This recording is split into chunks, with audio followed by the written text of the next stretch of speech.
The new neighbor. The late morning sun, a generous golden orb, warmed Sarah's cheek as she sat on the porch swing, her sketchbook open on her lap. Her pencil, usually a swift extension of her thoughts, lay still. Today, the familiar rhythm of the farm, the cluck of chickens, the distant lowing of cattle, felt different. A foreign hum, like a bumblebee trapped in a jar, vibrated in the air. She squinted towards the dusty lane that branched off the main road, a path less travelled since the Miller family moved away last spring. Then, a large, rumbling beast of a truck, painted a startling electric blue, lumbered into view. It was unlike any vehicle she'd ever seen up close, a hulking metal behemoth with a strange, boxy attachment on its back. Her hand instinctively reached for her sketch pencil, her fingers tingling with an unfamiliar eagerness. The truck, emitting a final asthmatic wheeze, pulled to a stop in front of the old Miller farmhouse, kicking up a cloud of fine ochre dust that billowed around its tires. Sarah watched, a silent observer from her peaceful perch, as the driver's side door creaked open. A man emerged, unfolding himself from the cab with an almost theatrical flourish. He was tall, with a shock of dark hair that seemed to defy gravity, a striking contrast to the pale blue of his work shirt. He stretched, long limbs reaching for the sky, and then spun around, taking in his new surroundings with an energy that felt almost contagious. He moved with a lightness that surprised her, bounding down the steps of the truck like a young colt. He scanned the property, his gaze sweeping over the weathered barn, the overgrown apple orchard, and finally, the small, sturdy farmhouse itself. A wide, genuine smile spread across his face, illuminating his features.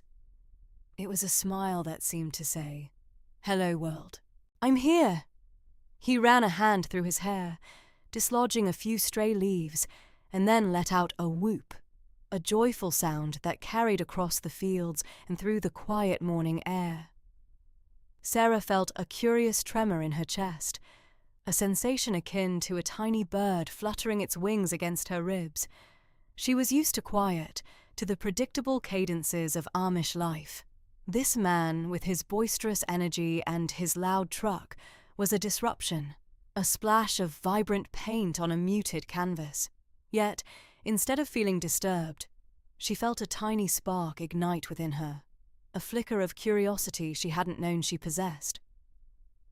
He walked around the truck, his steps purposeful, his head turning constantly as if trying to absorb every detail of his new home. He gestured towards the back of the truck, saying something Sarah couldn't hear, and then, with a mighty heave, unlatched the back door of the boxy attachment. Inside, she glimpsed a chaotic jumble of boxes and furniture, a snapshot of a life in transit. He paused, leaning against the open tailgate, and took a deep breath, his chest expanding with the effort. He closed his eyes for a moment, savoring the air, then opened them again, his gaze drifting across the fields towards her own farm. For a terrifying instant, Sarah thought he had seen her. Her heart hammered against her ribs, a frantic drumbeat against the stillness. She instinctively hunched forward, trying to melt into the shadows of the porch. But his gaze continued its trajectory, sweeping past her and settling on the distant hills, hazy in the morning light. He wasn't looking at her. He was simply taking in the vast, open expanse of his new world. A wave of relief washed over her, followed by a faint blush of embarrassment. She was being foolish. He pulled a small, dark object from his pocket, something sleek and reflective, and held it up, snapping a picture of the landscape. It was a curious device, unlike the simple cameras her English cousin sometimes brought to family gatherings. This one seemed to hum with its own kind of magic. He was full of movement, a whirlwind of activity. He hoisted a large box from the truck, grunting with the effort, and then carried it towards the farmhouse door, his stride long and unhurried. He was whistling now, a jaunty, unfamiliar tune that danced on the breeze. Sarah watched him disappear into the house, the door closing with a soft thud. The electric blue truck still sat in the lane, a bright anomaly against the muted greens and browns of the landscape. The humming had stopped, replaced by the familiar sounds of the farm, but the air still felt charged, vibrant with the echoes of his arrival.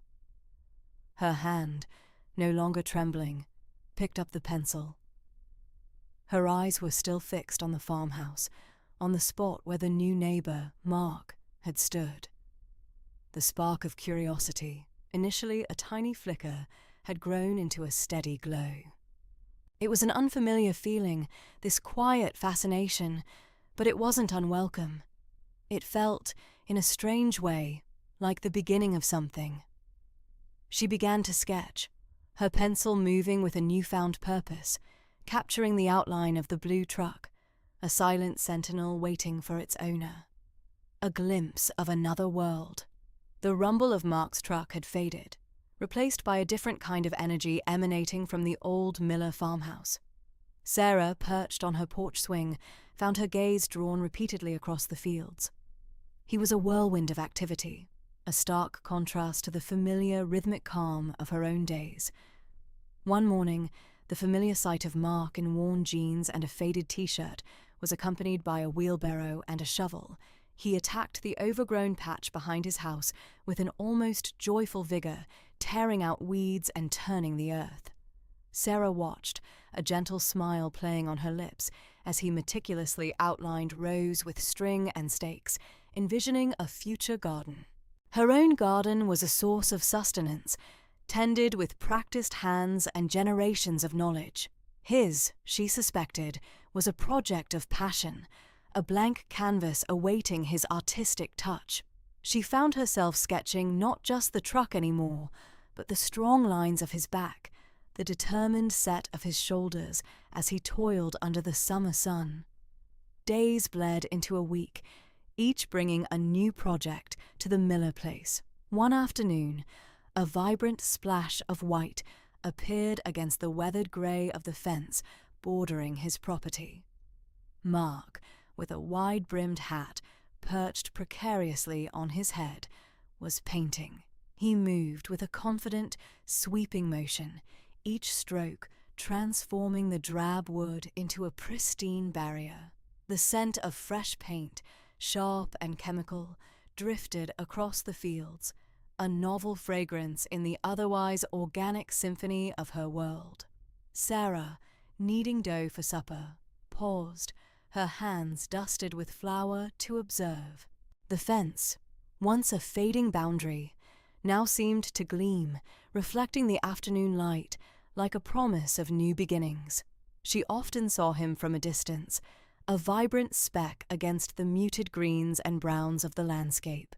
He carried a camera with him everywhere, a sleek, dark object that seemed to absorb light rather than reflect it. He would stop, sometimes for long minutes, to capture a blooming wild daisy or the way the sunlight filtered through the leaves of an oak tree. Sarah wondered what he saw through that lens, what beauty he sought to preserve.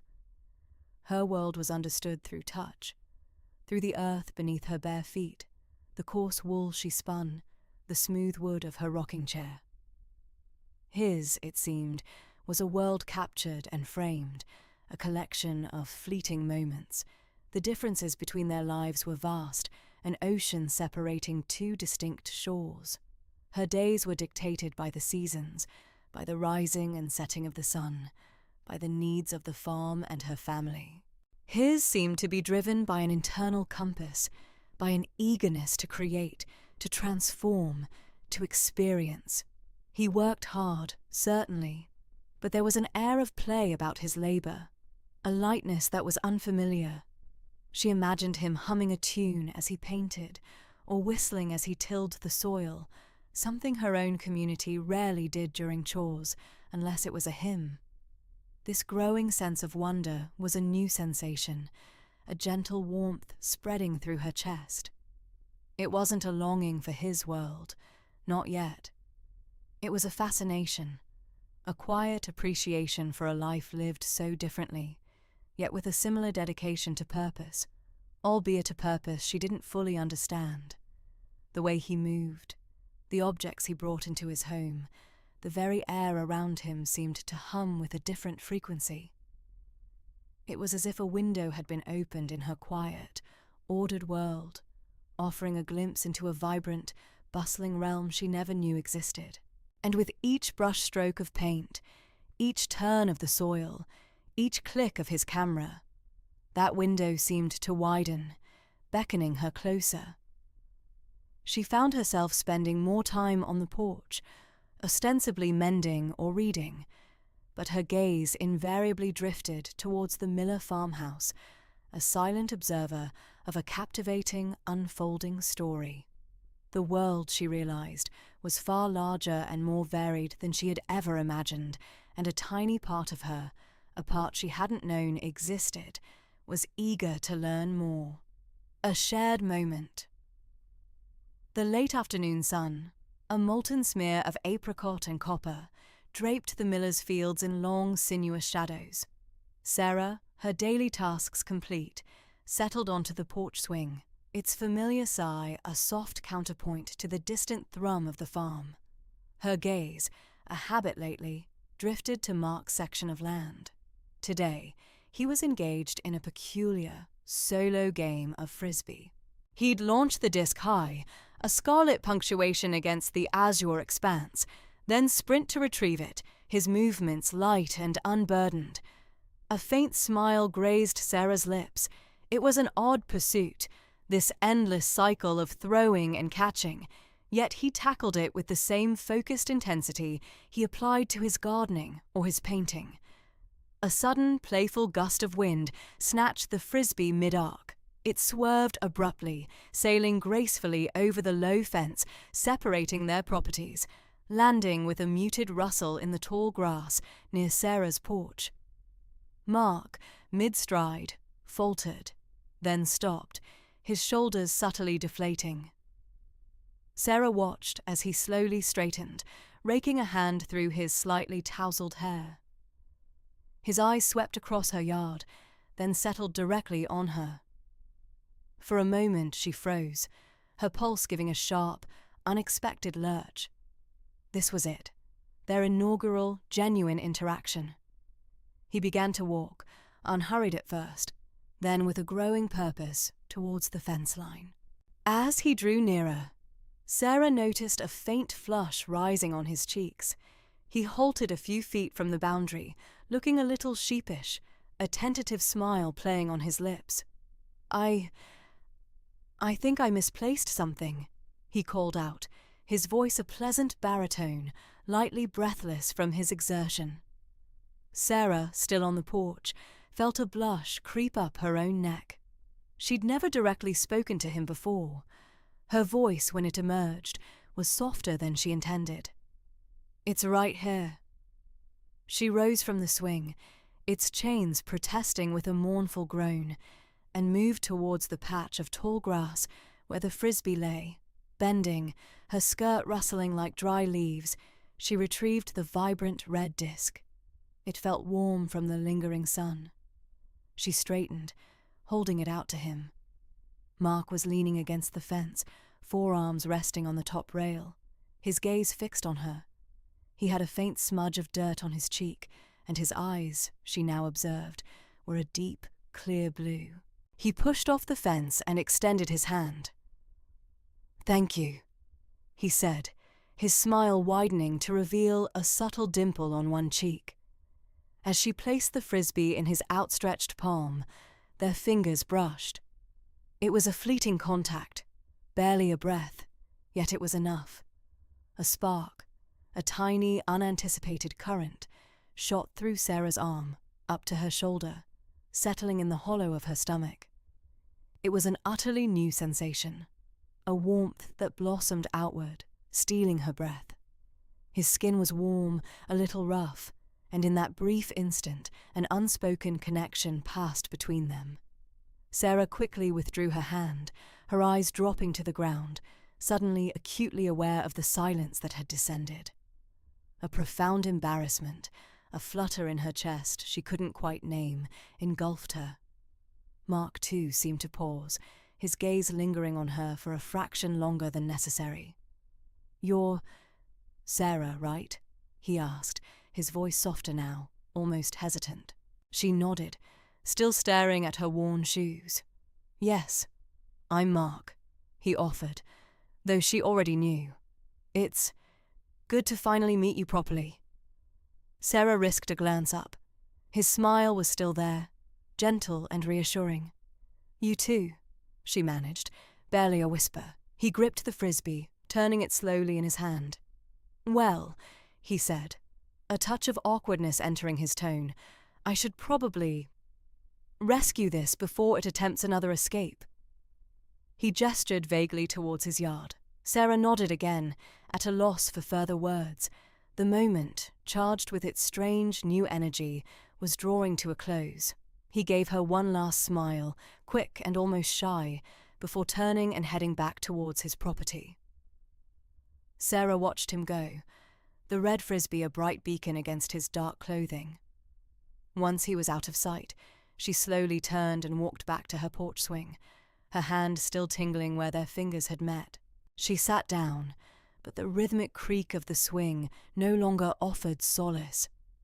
Her mind replayed the brief encounter, his voice, his smile, the fleeting touch, the familiar world around her, the fields, the farmhouse, the quiet drone of insects, all seemed subtly altered, vibrant with that single shared moment. A new feeling, a delicate seed of wonder and something more, had taken root within her, promising a bloom she couldn't yet comprehend. The sun continued its descent, painting the sky in ever deeper hues, but Sarah's gaze remained fixed on the spot where their hands had met, a silent testament to a world that was slowly, irrevocably expanding. Small waves, big feelings. The scent of freshly tilled earth still clung to Sarah's clothes as she stepped onto the porch, the afternoon sun a warm balm on her shoulders. Her hands, calloused from a morning spent in the garden, felt a strange, lingering warmth where Mark's fingers had brushed hers. She sat on the swing, its gentle creak a familiar comfort, but today, everything felt subtly altered.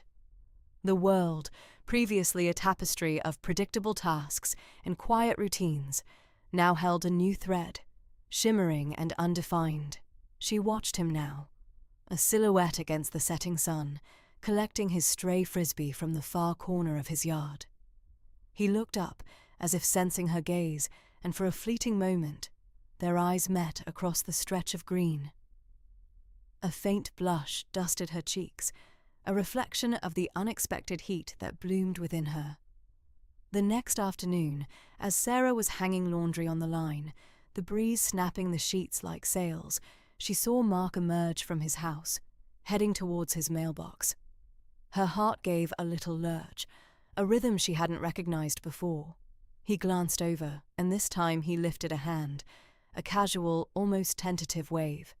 Sarah froze, the wet fabric clinging to her fingers.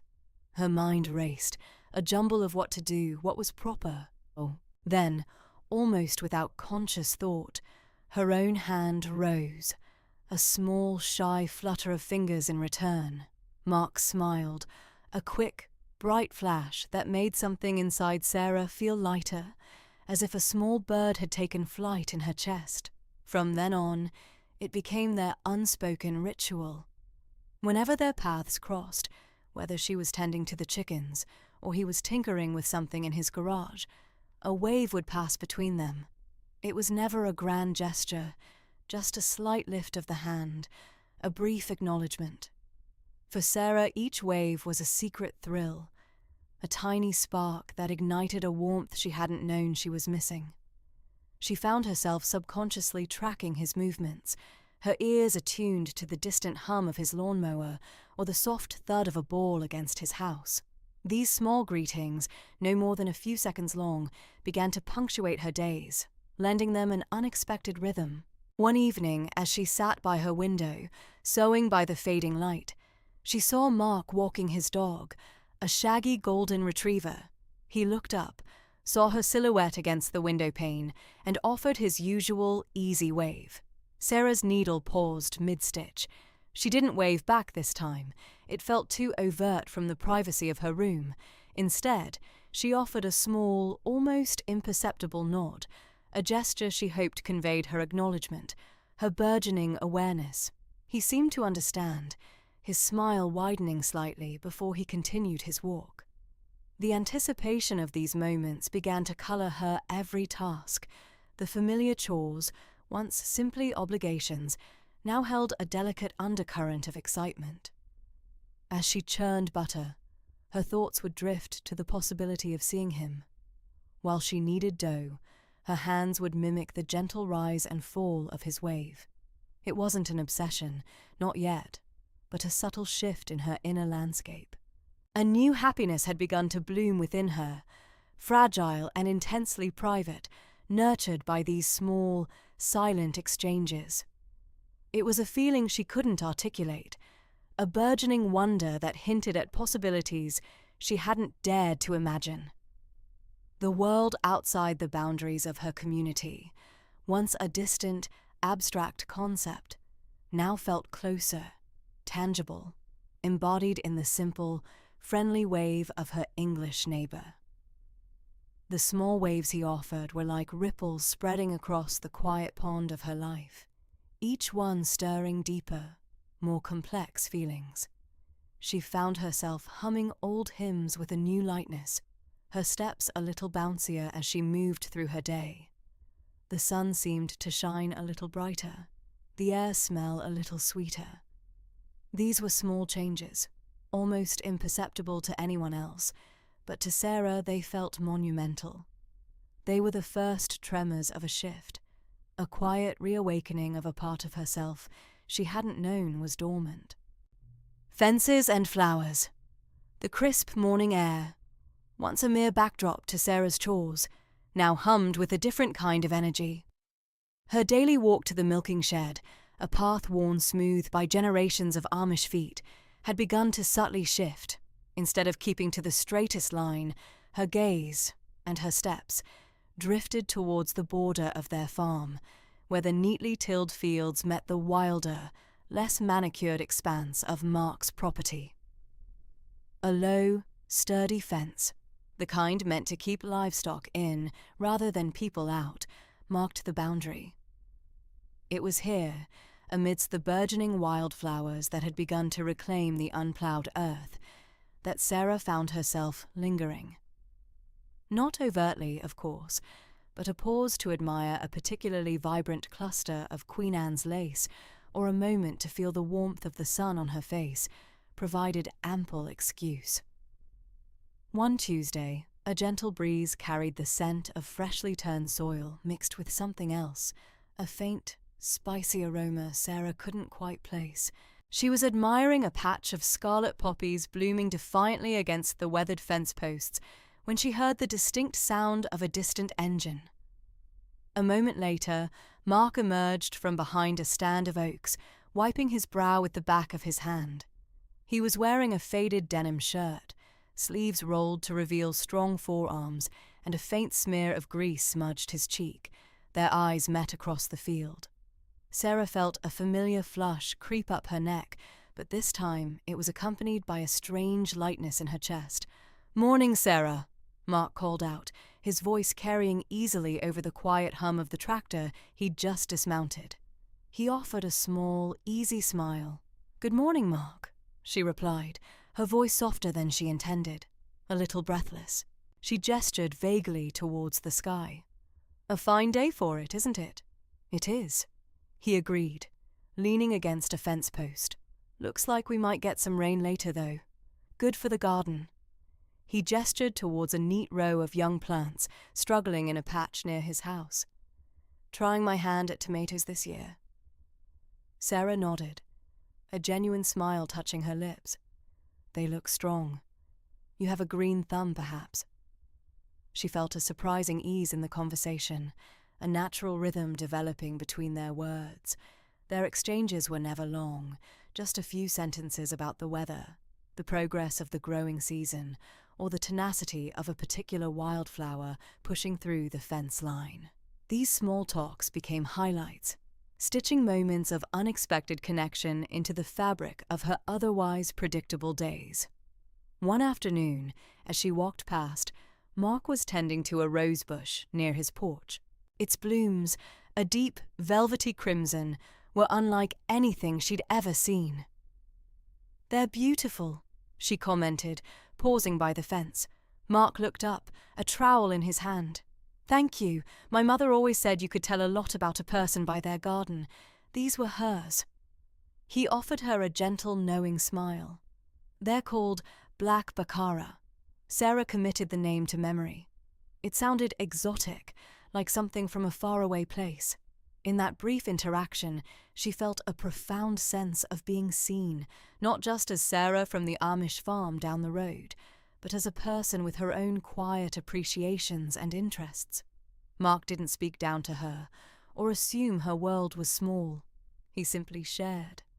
She started carrying a small, worn notebook with her on her walks, not for scripture or recipes, but to jot down the names of the flowers Mark mentioned, or the observations he made about the shifting cloud patterns.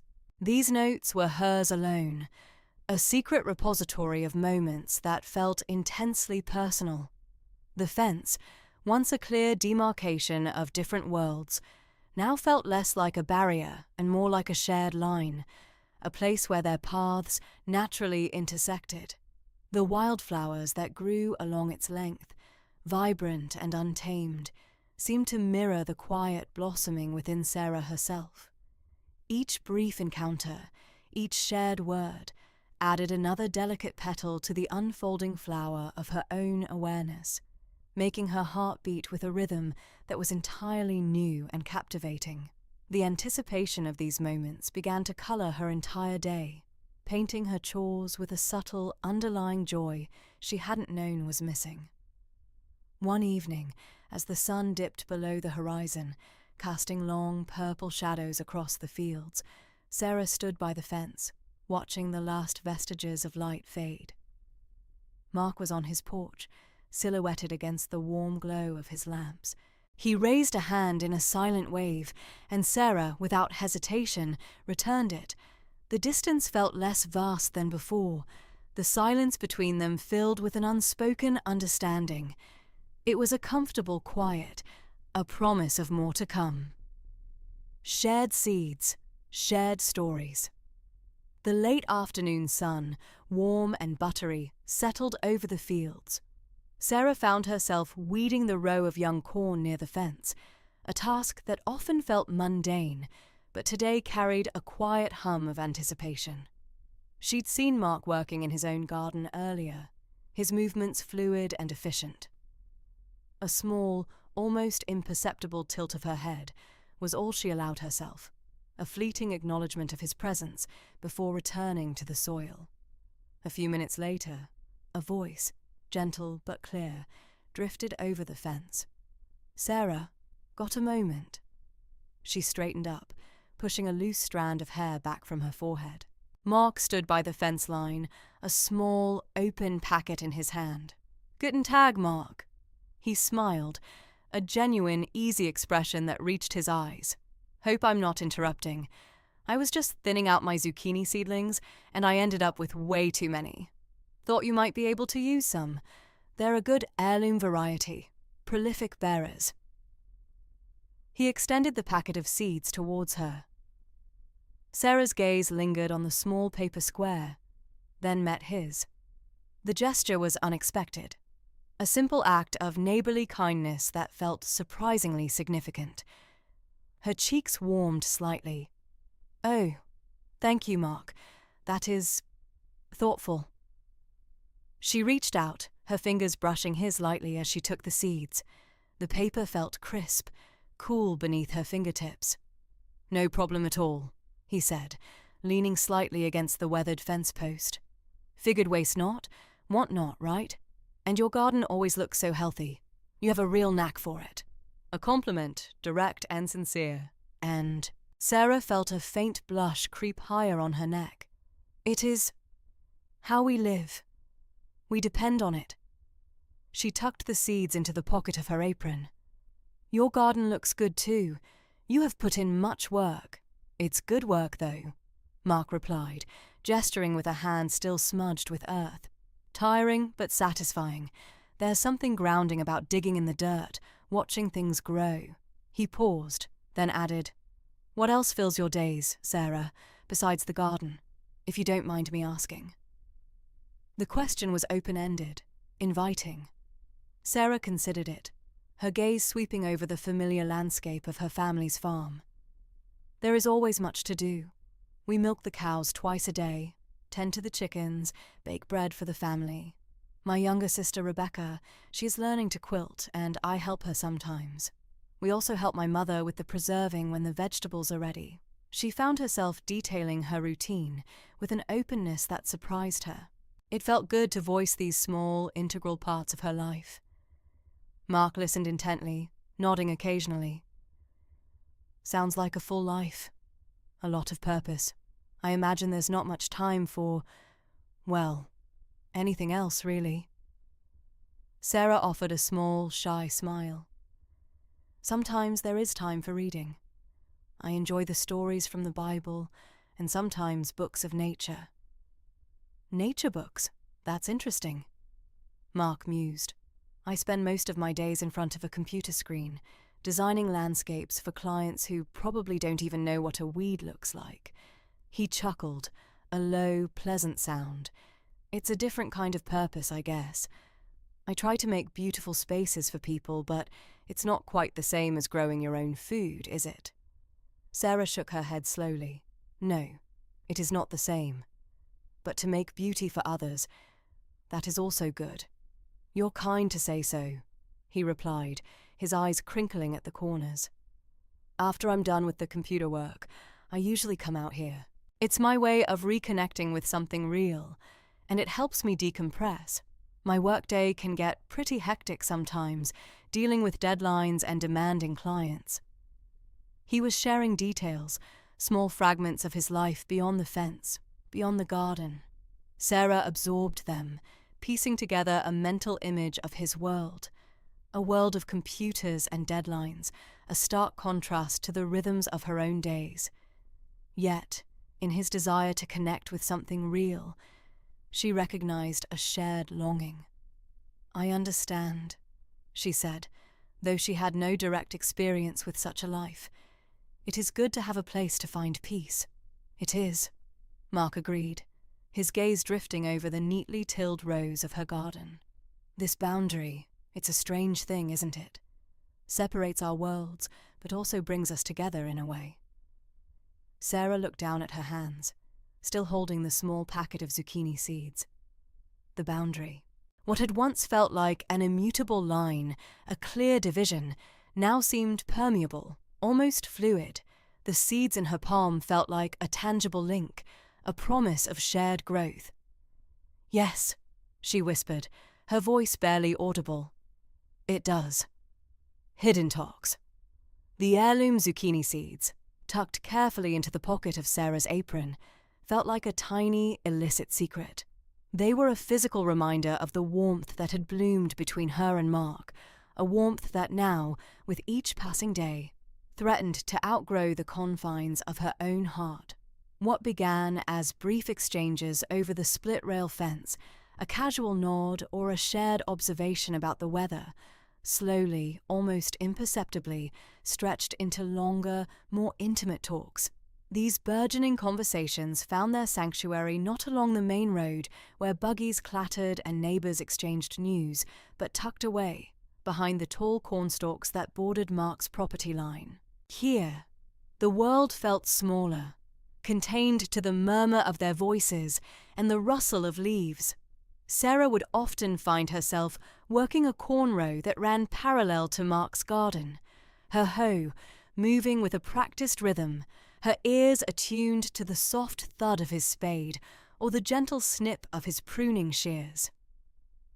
"Looks like a good year for tomatoes," Mark observed one humid afternoon, his voice carrying easily over the narrow strip of wildflowers separating their fields. Sarah straightened, pushing a stray strand of hair from her forehead with the back of her gloved hand. Her face, usually serene and composed, held a faint flush she couldn't quite attribute to the sun. "Ja," she agreed, her gaze lingering on the vibrant red fruit swelling on his vines. "Ours are coming along fine too." From such simple beginnings their discussions branched out. Sarah, usually reserved, found herself sharing small, unvarnished details of her life. She spoke of the stubbornness of certain weeds, the joy of a perfect harvest, the endless cycle of planting and reaping that defined her days. She described the satisfaction of seeing her family gather around a table laden with food grown from their own soil, the quiet rhythm of their evenings spent reading scripture by lamplight. Mark listened with an attentiveness that made her feel truly heard, a rarity in a community where individual experiences often merged into the collective. In turn, Mark painted vivid pictures of his life, a world so foreign yet so captivating to Sarah. He spoke of towering buildings that scraped the sky, of trains that roared beneath the earth, of a constant hum of activity that never truly ceased.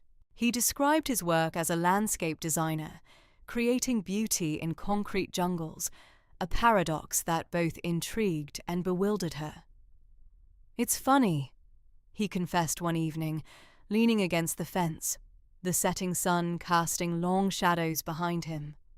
"I spend my days designing elaborate gardens for other people, all on a computer screen, but nothing beats the feeling of digging my hands into real dirt, growing something with my own effort." Sarah nodded, a quiet understanding blooming within her. She sensed a shared longing in his words, a desire for connection to something tangible, something real, that transcended the digital world he inhabited. Her imagination, usually tethered to the familiar fields and farmhouses of her community, soared. She envisioned him in a bustling city, a tiny figure amidst a sea of strangers, yet still carrying the same gentle spirit she now knew. These glimpses into his world were like peeking through a window into an entirely different existence, one she had only ever heard whispered about in cautionary tales. His stories warmed her, a feeling akin to the gentle heat of a stove on a cold morning. She found herself anticipating these hidden talks, a subtle flutter in her chest whenever she saw him emerge from his house, rake in hand. The boundary between their worlds, once so stark and immutable, had begun to blur, softened by shared smiles and the quiet intimacy of their conversations. The zucchini seeds, now sprouting vigorously in her garden, were no longer just a gift. They were a symbol, a tiny bridge spanning the vast chasm between their lives. Each tender green shoot was a testament to a connection growing, slowly but surely, beneath the surface. Secret messages. The late summer sun, a benevolent eye in the sky, warmed the earth and encouraged the cornstalks to reach impossible heights. Behind their rustling green curtain, Sarah found a quiet pleasure in a new ritual. After Mark's truck rumbled away each morning, she'd walk to their shared fence line, not to tend the garden, but to deposit a small, folded square of paper beneath a particular smooth, grey stone. On these squares, with charcoal pilfered from the kitchen fireplace, she sketched the world as she saw it. A plump robin perched on a fence post, its breast a smudged red, the intricate spiral of a snail shell.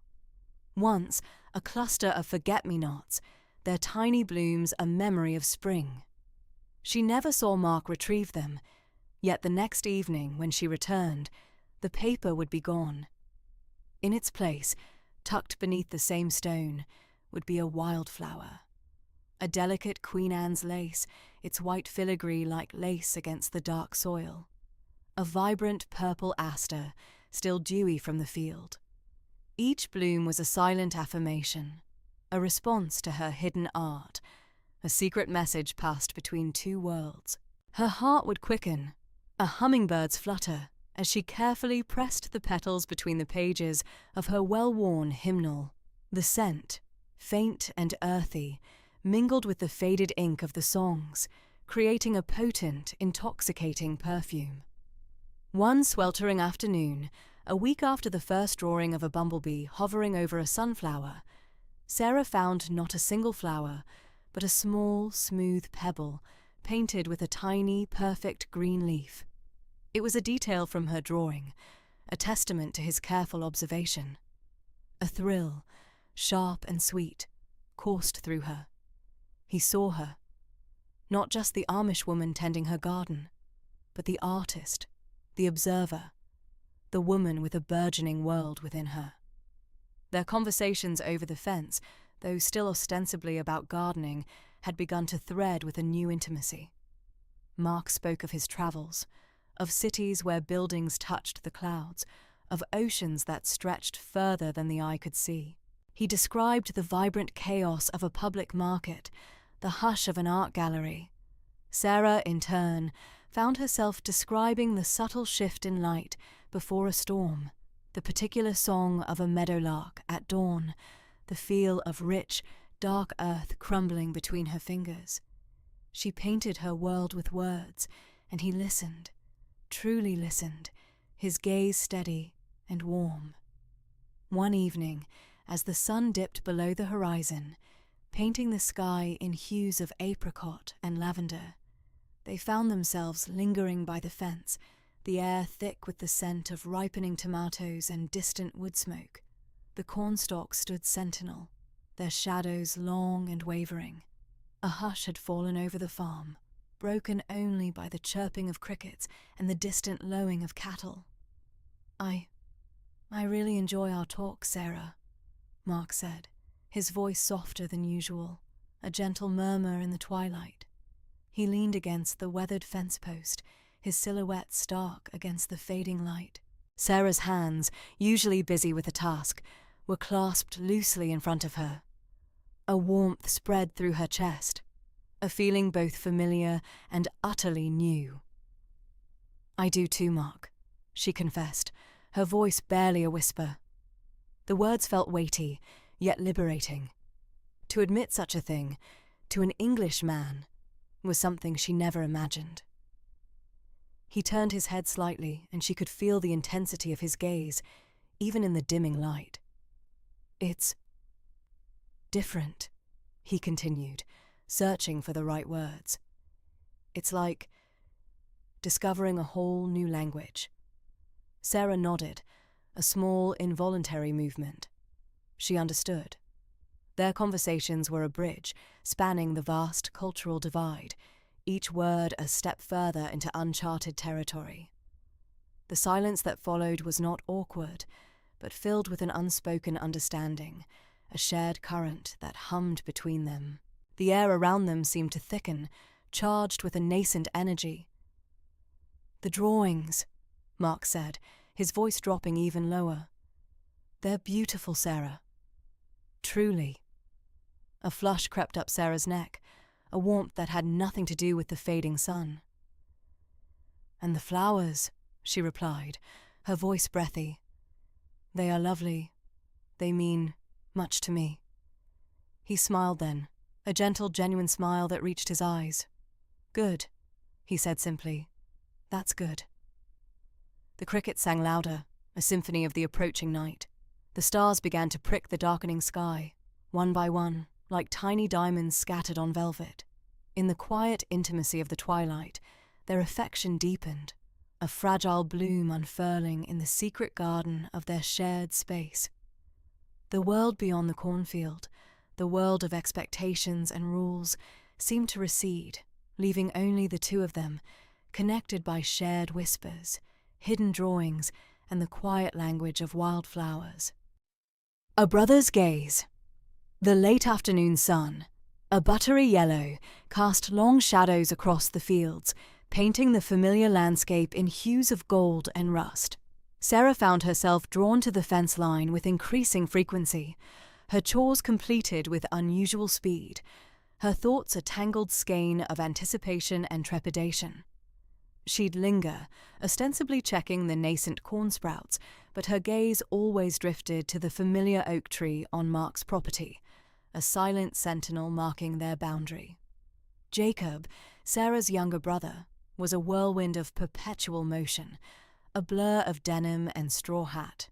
He possessed a child's boundless energy and an even more boundless curiosity. While most boys his age were content to chase chickens or splash in the creek, Jacob had developed an uncanny knack for observation. He noticed the way the light shifted on the barn roof at sunset, the particular call of a robin before a rain, and, more recently, the peculiar pull the fence line seemed to exert on his eldest sister. He'd first noticed it a few weeks ago, a subtle shift in Sarah's routine. She'd always been diligent, meticulous in her duties, but now there was a new urgency, a quickness to her movements that seemed to propel her towards the edge of their property. He'd seen her stoop low, as if examining a fallen leaf, but her head would be turned towards the woods beyond, a stillness in her posture that was uncharacteristic. One sweltering afternoon, Jacob was sent to retrieve a stray goat that had wandered perilously close to the woods. He whistled a tuneless melody, his bare feet stirring up puffs of dust with each step. As he neared the boundary, a flash of blue caught his eye. It was Sarah, her back to him, her white cap a small beacon against the vibrant green. She was standing by the weathered fence posts, her hands clasped loosely in front of her.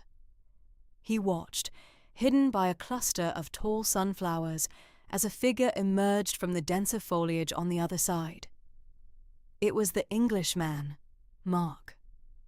Jacob had only seen him a few times, usually from a distance, a fleeting glimpse of a stranger on the new property. He was a tall man, with hair the colour of rich earth and a smile that seemed to crinkle the corners of his eyes. Jacob watched, bewildered, as Sarah and Mark began to speak. Their voices were low, a gentle murmur carried on the breeze, too indistinct for him to decipher individual words. But he saw the way Sarah leaned in slightly, the slight tilt of her head, the way her hands moved, almost imperceptibly, as if emphasizing a point. He saw Mark's attentive posture, his head slightly bowed, his gaze fixed solely on Sarah. It wasn't loud or boisterous, like the conversations he heard at market, but something softer, more private. It was unlike any interaction he'd ever witnessed between Sarah and anyone, let alone an English man. A knot of confusion tightened in Jacob's young mind. Sarah didn't usually talk to outsiders, especially not alone, by the fence, and she certainly didn't look at anyone with that particular expression, a mixture of openness and something he couldn't quite name, like the light that danced on the surface of the creek before a storm. He wondered what they could possibly be discussing with such intensity. Seeds, weather.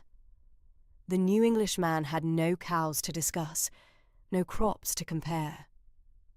Later that evening, as the family gathered for supper, the aroma of fresh-baked bread filling the small kitchen, Jacob's observations nagged at him. He picked at his stewed potatoes, his brow furrowed in thought. His mother, Mary, a woman with kind eyes and a quiet strength, noticed his unusual silence. "What troubles you, son?"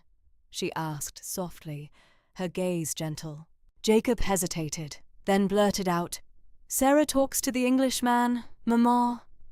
The clinking of cutlery paused. Mary's hand, reaching for the water pitcher, stilled.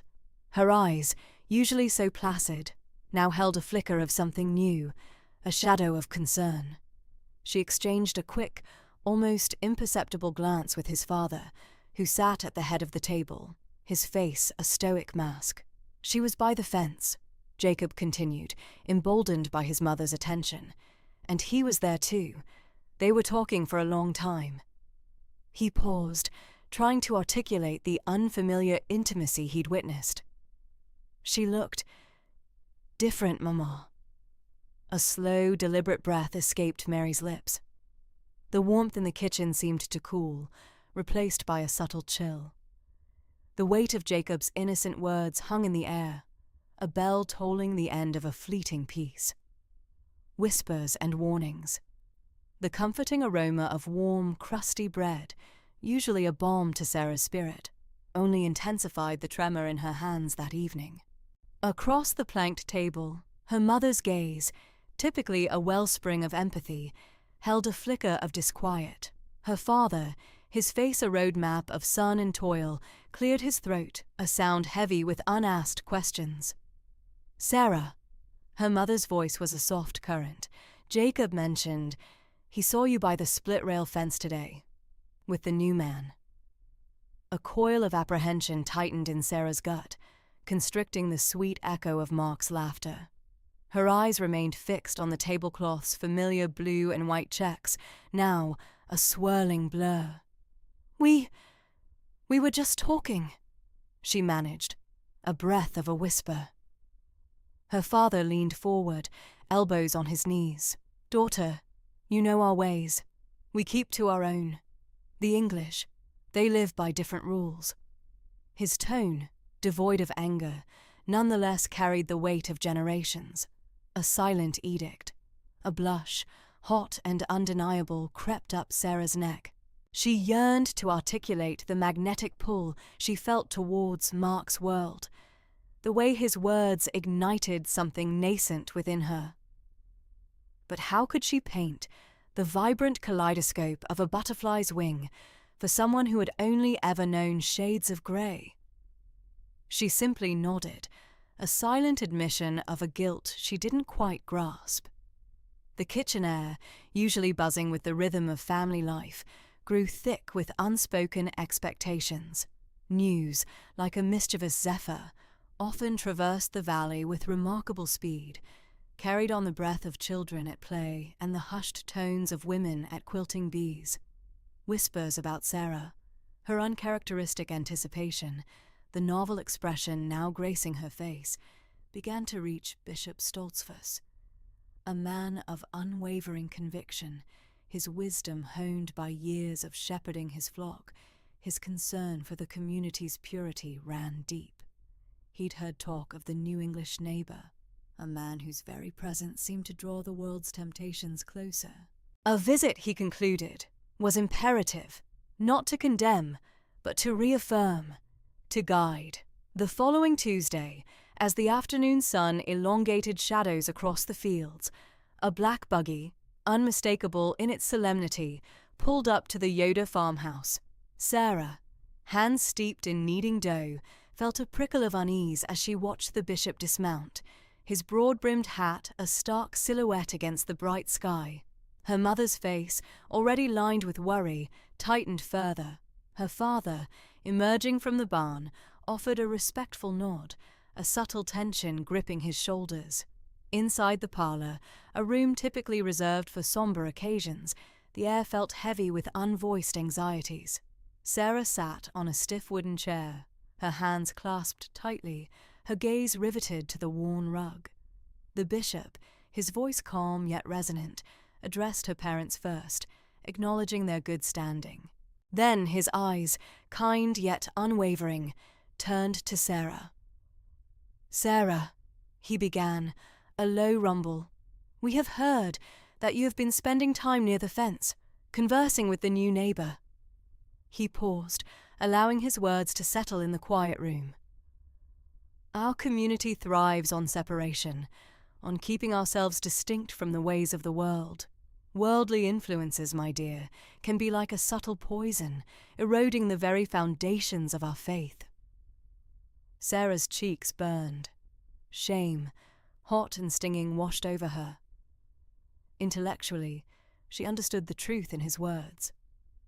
These tenets were her life's framework, yet a newly awakened part of her rebelled against the notion that everything beyond their community was inherently corrupt. "We value your spirit, Sarah," the bishop continued, his voice softening slightly, "your dedication to our Lord. But we must be ever vigilant. Temptation often comes cloaked in curiosity. Do not let your heart be swayed by the fleeting allure of the world. Remember your vows. Remember your place within our flock. He spoke of the essence of community, the strength found in unity, the perils of straying from the path. His words were not angry, but firm, like a shepherd gently coaxing a lost lamb back to the fold. Sarah felt the immense weight of his expectations, the collective gaze of her community bearing down on her. When the bishop finally departed, the ensuing silence felt heavier than before. Sarah remained seated, a cold dread seeping into her bones. The vibrant hues of Mark's world, so captivating just days ago, now seemed to fade into a muted blur, replaced by the stark reality of her own. Fear gripped her, fear of the repercussions, fear of the path she seemed to be veering towards, and most terrifying of all, fear of the burgeoning yearning within her that refused to be silenced. The forbidden farewell. The silence in the Miller kitchen was thick and suffocating, heavier than the humidity pressing against the window panes. Papa sat at the head of the trestle table, his usually kind face etched with a gravity Sarah rarely saw. Mama, her hands clasped tightly in her lap, avoided Sarah's gaze. Bishop Stoltzfus's words had not merely been a warning, they had been a sentence. "Sarah," Papa began, his voice surprisingly gentle, yet firm as the oak beam supporting their house. "We have spoken. Your place is with us. Your path is our path." Sarah's breath caught in her throat. She knew what was coming, but the certainty of it still felt like a physical blow. "Papa, No more, child," Mama interjected, her voice strained. "You are not to go near that fence. You are not to speak to the new man. It is a temptation, a distraction from the true way." The words sliced through her, clean and sharp.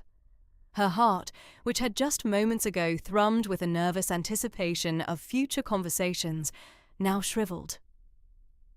"But Mama, we only talked. He is kind." Papa sighed, a deep, weary sound. "Kindness from the world can be the most dangerous kind, Sarah. It makes you forget what you are, what we are. We must remain separate, distinct. You understand?"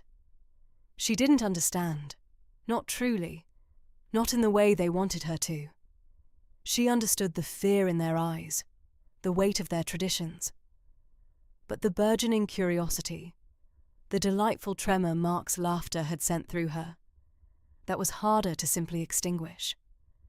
A hot, rebellious spark flickered within her, quickly doused by a wave of guilt and shame. She lowered her head, the brim of her cap shielding her face. "Yes, Papa." The words were a whisper, almost lost in the sudden throb of her temples.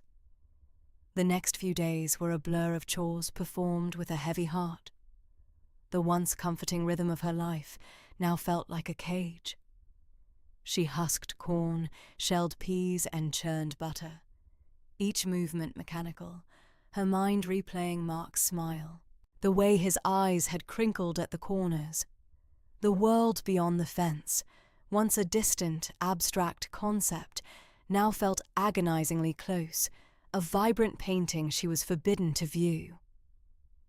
One afternoon, as she hung laundry on the line, her back to the forbidden boundary, she felt a prickling sensation, a familiar shift in the air. She resisted the urge to turn, her hands fumbling with a wet sheet, but then she heard it, a faint, almost imperceptible whistle. Her breath hitched.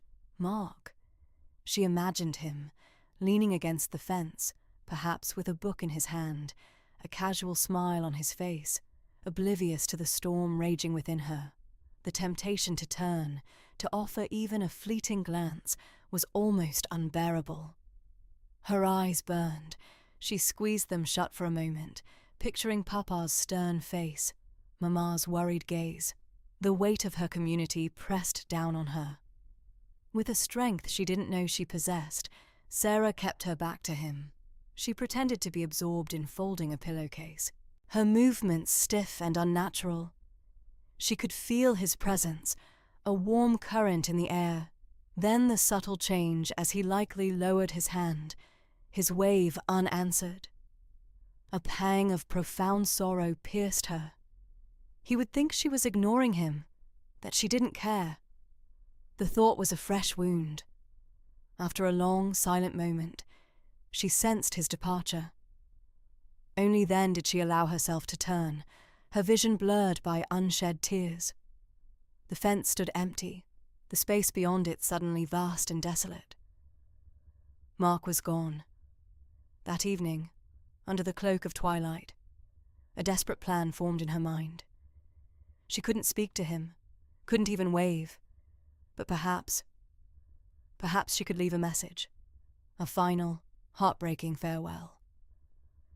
Later, when the house was silent and her family was asleep, Sarah slipped from her bed. The floorboards creaked softly beneath her bare feet. She found a scrap of paper, a stub of pencil. Her hand trembled as she wrote, the words appearing clumsy and inadequate to express the tumult in her soul. "Mark," she scrawled, her heart aching. "I cannot speak to you any more. My family forbids it. My path is here. I am sorry. Goodbye." It was insufficient, brutally brief, but it was all she dared. She folded the small square of paper meticulously, tucking it into her apron pocket. The night air was cool and damp as she crept outside. The crickets chirped their endless chorus, a soundtrack to her clandestine mission. She moved like a shadow, her footsteps light on the dew-kissed grass. Her pulse hammered against her ribs as she neared their usual meeting spot, the old oak tree that stood sentinel near the fence. With trembling fingers, she lifted the familiar smooth stone. Beneath it, a cool, dark hollow waited. She placed the folded note inside, her fingers lingering for a moment, as if imparting a last whisper of herself into the paper. Then, gently, she replaced the rock, sealing her words, sealing her fate. As she walked back to the house, the moon cast long, ghostly shadows across the yard. The air felt colder, sharper. The goodbye was delivered. The world beyond the fence, once full of possibility, was now a chasm, and she was irrevocably on this side. A single tear escaped, tracing a cold path down her cheek, tasting of salt and sorrow, and a future she could no longer imagine. A silent understanding. The next morning, the sun crested the distant fields, stretching long, cool fingers of shadow across the dew-laden grass. Mark let out a sigh, a sound disproportionately heavy for the quiet dawn, and walked to the fence line. Restless sleep had offered little reprieve from the persistent image of Sarah's averted gaze. He scanned their usual meeting spot, a weariness settling deep within him. Then, his eyes caught on a small, flat stone, subtly out of place, tucked near the post. A jolt. Was it hope, or a premonition of dread? Pricked him. He knelt, his fingers tracing the cool, smooth surface. Beneath it, folded small and precise, lay a piece of paper. His heart gave a sharp lurch. He recognized the delicate, almost old-fashioned script. Sarah. Carefully, he unfolded the note, his thumb brushing the elegant loops of her handwriting. "Mark," it read, "I cannot see you again. My path is here with my family and my people. Please understand. Farewell." The words were stark, direct, yet imbued with a sorrow he could almost taste. His throat tightened. He grasped the gravity of her situation. The silent, invisible walls that had always separated them, now made chillingly tangible. He envisioned the stern faces of her community, the unyielding traditions that bound her. This wasn't a casual parting. This was a forced severing, a profound sacrifice. A wave of profound sadness washed over him, mingled with a fierce, protective instinct. He yearned to storm over, demand answers, rescue her from whatever pain she endured. Yet he knew, with chilling certainty, that he couldn't. His interference would only exacerbate matters, potentially endangering her in ways he couldn't begin to fathom. He was an outsider, an anomaly. Perhaps his mere presence had already caused too much disruption to her world. He stood, the note clutched in his hand, gazing across the empty field toward her house. The curtains remained drawn, the porch deserted. Her world was sealed off, impenetrable. He had to release her. He had to respect her decision, even if it had been made under duress, for her own safety and peace. He folded the note with care, slipping it into his pocket, a tangible anchor to a connection as fleeting as it was profound. The morning silence pressed in, heavy with unspoken longing. Meanwhile, within the quiet confines of her home, Sarah sat at the kitchen table, her hands clasped tightly, the wood cool beneath her palms. Her mother sat opposite, her face etched with a familiar blend of worry and resolve. Her father stood by the window, his broad back to them, shoulders slightly stooped. "Sarah," her father began, his voice rougher than usual. The bishop spoke clearly. "Our ways are our ways. The English world is not for us. It brings confusion, and it brings trouble." Sarah nodded, her eyes fixed on the worn pattern of the tablecloth. Tears pricked, hot and insistent, but she blinked them back. She had spent the night wrestling with her heart, with the image of Mark's kind eyes, the echo of his laughter.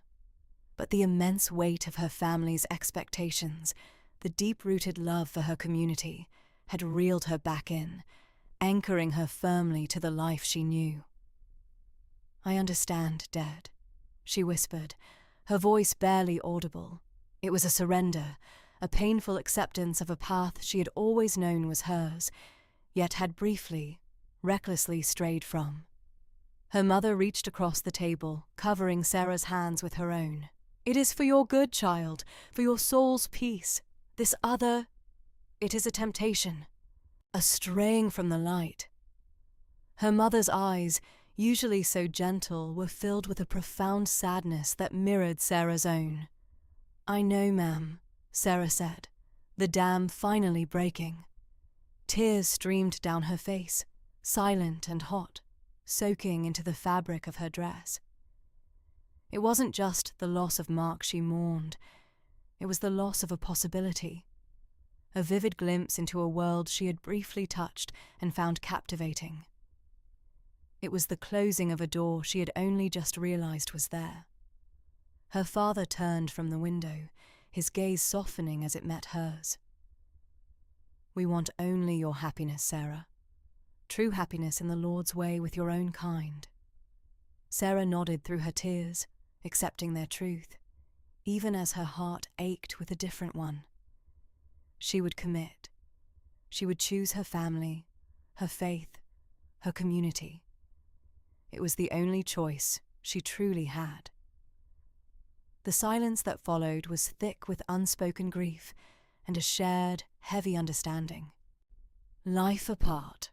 The seasons turned with a quiet inevitability, much like the pages of the old family Bible Sarah now spent more time with.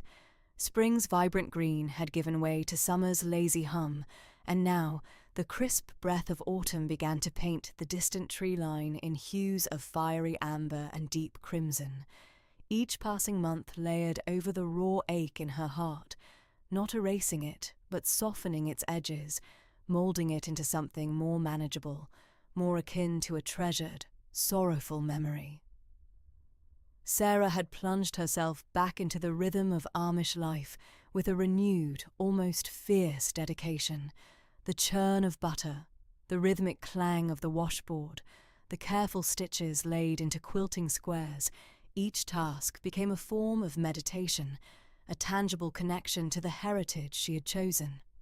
She found solace in the predictable cadence of daily chores, the comfort of shared meals with her family, and the unwavering support of her community.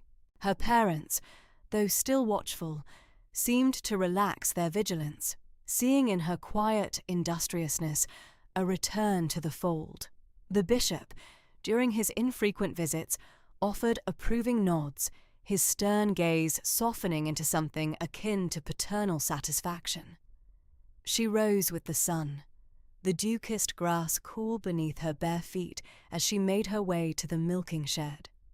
The familiar lowing of the cows, the warm scent of hay and fresh milk, grounded her. Later, in the garden, her hands deftly plucked ripe tomatoes, their skins still warm from the morning sun, or snapped crisp green beans into her apron. There was a profound, almost spiritual peace in cultivating the earth, in nurturing life from the soil. It mirrored, in a way, the arduous process of nurturing her own spirit, coaxing it back from the brink of despair. Yet, even as peace took root, a small, persistent tendril of memory remained. Her tasks often led her to the far edge of their property, near the split-rail fence that marked the boundary between her world and Mark's. It was there, amidst the rustling cornstalks, or while gathering eggs from the chicken coop closest to the line, that she would sometimes see him. Mark, too, seemed to have retreated into the quiet solace of his own space. His garden, once a riot of unruly growth, was now meticulously tended, rows of late-season vegetables standing in neat, soldier-like precision. He moved with a practiced ease, his broad shoulders hunched slightly as he tilled the soil or pruned back overgrown bushes. He was always alone, a solitary figure against the backdrop of his modern house, which now seemed less an imposing structure and more a quiet dwelling. Their encounters were never direct. No shouted greetings, no furtive waves. It was a shared glance, a fleeting moment of recognition across the expanse of field and fence. He would pause in his work, perhaps to wipe sweat from his brow, and his eyes, drawn by some unseen force, would lift. Sarah, feigning interest in a particularly stubborn weed or a distant cloud, would feel his gaze, a warm pressure against her skin. When her own eyes finally met his, it was for only a second, a silent acknowledgement of what had been and what could no longer be. In those brief instances, the air between them thrummed with unspoken words, with the ghost of laughter and whispered secrets. She saw in his eyes a reflection of her own sorrow, a deep understanding that transcended their separate worlds. There was no anger, no accusation, only a shared, quiet grief. It was a memory cherished, a fragile bloom pressed between the pages of their individual lives, never to be forgotten, never to be spoken aloud. Once, while hanging laundry on the line, the breeze playfully snatched a white linen sheet, sending it billowing towards the fence. As she reached for it, Mark, who had been pruning a rosebush nearby, moved simultaneously. Their fingertips brushed as they both grasped the fabric, a fleeting contact that sent a jolt through her. His eyes, close now, held a profound sadness, a question she couldn't answer. He simply nodded, a slow, gentle movement, and released the sheet. She clutched it to her chest, the warmth of his touch lingering even after he turned and resumed his work, his back to her. These silent exchanges became a quiet ritual, a testament to a connection that even forced separation could not entirely sever. They lived their lives apart, each immersed in their own world, yet bound by the unspoken language of shared glances and cherished memories. Sarah found strength in her faith, in the unwavering love of her family, and in the familiar rhythms of her Amish existence. The longing for a different path still flickered, a tiny ember beneath the ashes of her heart, but it was now a controlled flame, one she believed she could live with. She had made her choice, and in the quiet moments across the field, she knew Mark understood.